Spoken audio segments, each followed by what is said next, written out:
Bien-aimés, bonjour et bienvenue ce matin à cette dévotion matinale du samedi. Nous rendons grâce à Dieu pour la faveur, pour la bénédiction qu'il nous donne à nous et à vous de nous lever ce matin de bon pied. Seigneur, sois infiniment élevé et glorifié au nom de Jésus. Au nom de Jésus. Ce matin, je voudrais vous parler du combat de la prière pour vous montrer que la prière est un combat.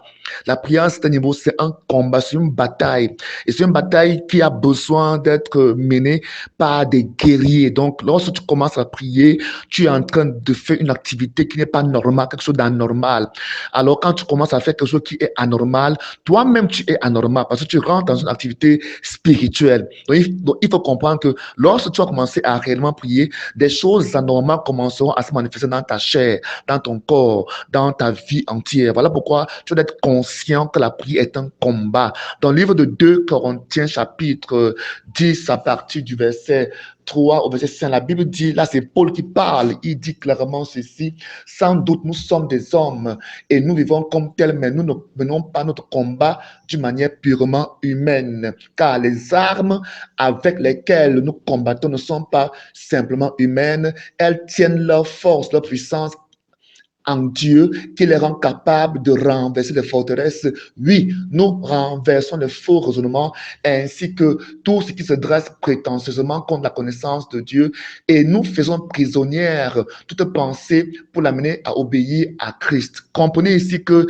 ici Paul parle de la dimension combat de la prière. La prière est donc quelque chose de très très précieuse que nous devons prendre avec beaucoup de force et beaucoup de violence. Lorsque tu vas vouloir commencer à réellement prier, l'ennemi va tout faire pour te fatiguer, pour te rendre malade, pour, n'est-ce pas, mettre en toi des mauvaises pensées, des pensées obscènes, des pensées de culpabilité. Il va injecter en toi des sentiments de culpabilité. Il va ramener dans ton esprit les péchés que tu avais commis, que le Dieu même t'avait dit à pardonner depuis très longtemps. Il va te ramener ces péchés dans ta pensée pour t'amener à croire que Dieu ne t'a jamais pardonné et que ta prière ne sera pas exaucée. Parfois, tu vas prier, tu auras l'impression que ta prière ne monte pas au ciel, comme si ta prière frappe seulement sur le toit de ta maison et elle retombe sur toi. Parfois, tu vas prier et ressentir dans ta chair des fourmillements, comme si des insectes sont en train de s'abattre sur toi. Tu vas prier, tu vas ressentir comme si, n'est-ce pas, il y a une forme d'épaisse noirceur qui est autour de toi. Ça, c'est la bataille de la prière. Parfois, tu vas ressentir des mauvaises présences dans ta vie. Alors, qu'est-ce qu'il faut faire quand tu pries et que tu ressens ces choses? Il faut continuer à prier. Amen. Premièrement, lorsque tu pries et que tu ressens la lourdeur, la fatigue, c'est l'heure, ce moment-là, tu ne dois pas rester prier avec une seule position. Si tu pries étant à genoux, lève-toi et fais des petits pas en priant pour ne pas dormir, pour ne pas t'assoupir. Rappelez-vous que Jésus, dans Matthieu 26, quand il a laissé ses disciples prier, ils ont commencé à prier certainement, peut-être, mais après un temps, ils sont mis à dormir. Parce que Jésus est venu plus tard et il leur a dit, pourquoi n'avez-vous pas pu prier et veiller avec moi pendant 1 heure? Donc, il faut comprendre que la prière, c'est un combat. Lorsque tu pries et que tu ressens des mauvaises pensées dans ta tête, il faut chasser ces pensées au nom de Jésus. Il faut juste t'arrêter de prier, dire ces pensées obscènes, ces pensées de culpabilité, je vous chasse au nom de Jésus-Christ. Concernant la culpabilité, la Bible dit dans le livre de Romains, chapitre 8, il faut bien comprendre ça. Romains, chapitre 8, verset 1, la Bible dit qu'il n'y a plus maintenant aucune condamnation pour ceux qui sont unis à Jésus-Christ de Nazareth. Donc, lorsque tu es en Jésus, Satan ne doit pas venir t'accuser parce que son nom, c'est le nom, l'autre nom de Satan, c'est l'accusateur. Il vient pour accuser. Sa force, il tire ça parce qu'il accuse les enfants de Dieu auprès du Père. Donc, il faut comprendre que quand tu commences à prier, tu vas énerver Satan, tu vas énerver le monde des ténèbres. Alors, il faut t'attendre aux attaques, aux répercussions. La première répercussion, c'est la culpabilité. Ils vont venir te faire croire que tu es coupable, que Dieu ne t'a pas exaucé, que tu n'es pas sauvé. Dis-leur que tu es sauvé. Dis-leur que la Bible dit dans Romains 8, verset 1, maintenant donc, il n'y a plus aucune condamnation pour ceux qui sont unis à Jésus-Christ. Dis-leur à la femme adultère qui a été surprise en flagrant délit d'adultère. Jésus-Christ l'a pardonné et il lui a dit, va, je ne te condamne pas non plus. Lorsque tu es oppressé quand tu pries, cela montre que une chose que tes prières ont de l'impact, tes prières ont de la puissance, tes prières sont d'atteindre l'objectif et l'ennemi se lève pour t'affaiblir, l'ennemi se lève pour t'empêcher de prier. Parfois, tu peux être attaqué dans ta chair, être malade. L'objectif de ça, c'est de t'affaiblir dans ton élan de prière pour que tu ne puisses plus continuer à prier. Comprenez que dans Matthieu 26, Jésus a dit finalement que la chair est faible. Donc, Satan connaît la faiblesse de la chair. Donc, le premier ennemi de la prière dans ta vie, c'est quoi? C'est la chair, la fatigue de la chair, le sommeil. Satan va donc tout faire pour attaquer cette chair-là, pour que tu ne puisses pas te mettre dans la prière, pour que tu ne puisses pas te mettre dans la disposition de la prière. Mais une chose est sûre, lorsque tu commenceras à prier et que tu prieras réellement, tu recevras la force. Oui, la force. La Bible dit que ceux qui sont fatigués, Dieu les fortifie. Il donne la force à ceux qui sont fatigués. Il dit les jeunes se lassent. Les jeunes se lassent. Mais ceux qui mettent leur confiance en Dieu renouvellent leur force. Ils régénèrent leur force. Donc, dans la prière, il faut comprendre que la prière n'est pas pour toi un fardeau, là où tu vas être encore plus fatigué. Mais la prière, c'est un moment où tu recevras la force pour la journée. Voilà pourquoi on prie le matin.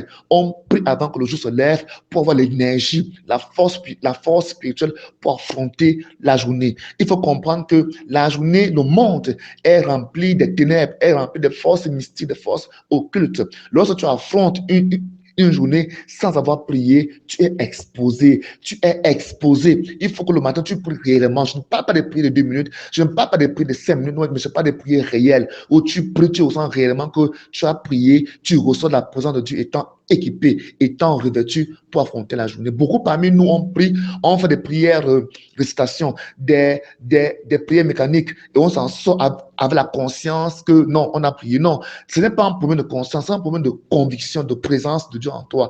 Il faut que tu pries réellement et quand tu as fini d'affronter les forces des ténèbres en les chassant au nom de Jésus-Christ, tu verras la différence dans ta journée. Parce que lorsque tu ne pries pas, ou bien lorsque tu fais des prières religieuses, des prières qui n'ont pas atteint leur objectif, l'ennemi pourra te contrôler, l'ennemi pourra faire beaucoup de choses dans ta vie sans que tu ne saches.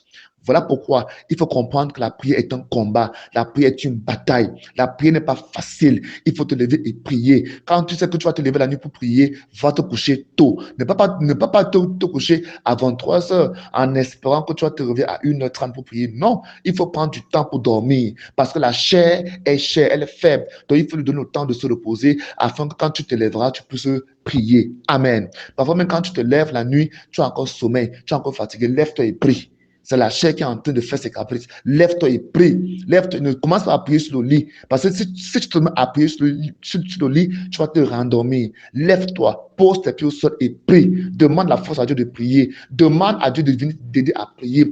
Demande au Saint-Esprit, Saint-Esprit, viens m'aider à prier. Comme tu m'as réveillé, comme tu m'as levé ce matin, permets-moi de prier. Donne-moi la force de prier. Avant d'aller dormir, dis-lui, Saint-Esprit, Père, s'il te plaît, je voudrais prier à telle heure, réveille-moi. Permets que quand je me réveillerai, que mon corps soit fort, que je ne sois pas fatigué. Et il va te réveiller à cette heure-là. Quand il te réveillera, prends ton cahier de notes, prends ton cahier de prière avec les sujets de prière que tu auras énumérés et rentre dans la présence de Dieu, dans la louange, dans l'adoration, dans la prière en langue et va devant lui et prie. Demande à Dieu d'agir dans ta vie et il va agir.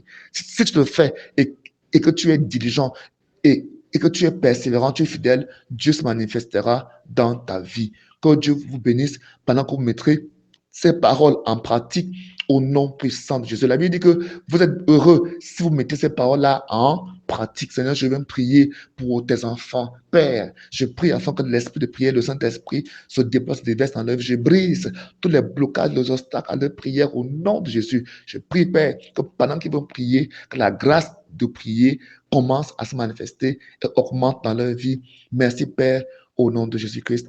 Amen. Mon nom, c'est l'apôtre Betchambled. Mon contact, appel WhatsApp est le suivant, le plus 237 699 97 82 47. Que Dieu bénisse au nom de Jésus-Christ. Amen.